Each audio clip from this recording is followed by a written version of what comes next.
Hazbin Hotel Season 2 comes out in a month, so let's talk about your theories about the show. I'm 100% sure Camilla will be revealed to be an angel. She and Vaggie have a pretty similar unique skin color that not a lot of angels in hell have. She knew how to hurt angels. When she tells about how she killed the one exorcist, it sounds like she already knew. She has a commerce for angelic weapons, and when Vaggie came to her to ask how to kill angels, she immediately understood that she was an angel. That's just too much to be a coincidence. And last, they gave a lot of emphasis around the songs they sing together, like there is some kind of connection between the two. I have heard a lot of worse Camilla theories, and I don't think this can be completely thrown out of the park, but I don't think she's an angel. She has got two daughters that are both in hell with her, whether they died at the same time or not. I do think they're her biological daughters based on the way she cares for them. Something tells me she was just a sinner, but she might have had some religious connections prior to her death.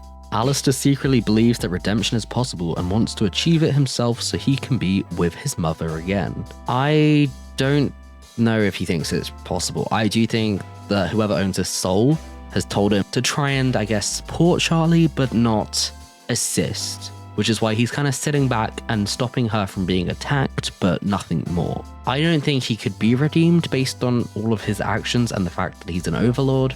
And whilst I do think he probably does want to see his mother, I doubt he would be redeemable even if he tried. Mimsy is even disguised. The Mammon M tattoo on her back is a red herring. It's actually an E turned sideways stabbing a snake. She showed up to distract Lucifer from blasting Alistair's ass. This is also the episode that reveals that Al is on someone's leash. I just think Mimsy's meant to be his friend from when they were in the living world. If this ends up being true, I apologize to the world, but I just don't think this is possible, and it's completely out there.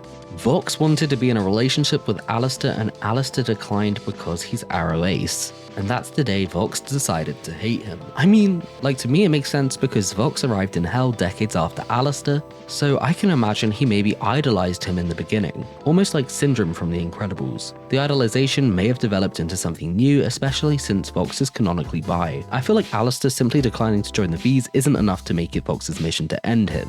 Now, if Vox was romantically idolizing him, and then Alistair turned him down, then I can see the rationality behind his grudge. Am I crazy? It's one of those things where if Radio Static was made canon, I wouldn't be like shocked.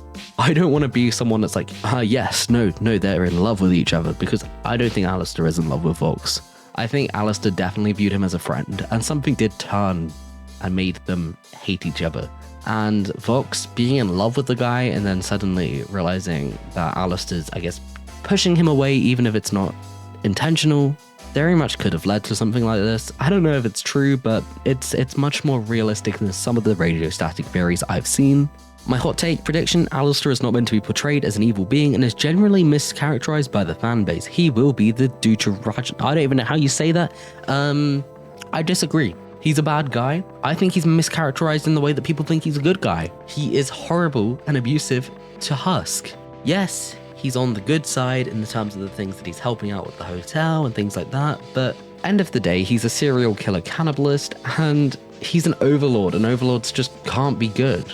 And finally, Season 2 theory, Vaggie is actually just Valentino in drag, because, you know, they're both moths with grayish skin that speak Spanish, with names beginning with V. They wear red, they have eye issues, they're queer, and they both didn't pay their taxes this year. Think about it, have you ever seen these two on the screen at the same time? Obviously not. Checkmate. Yeah, no, this is clearly true. I don't know what you guys are on about. This is, oh my gosh, this is, my entire view of the show's changed.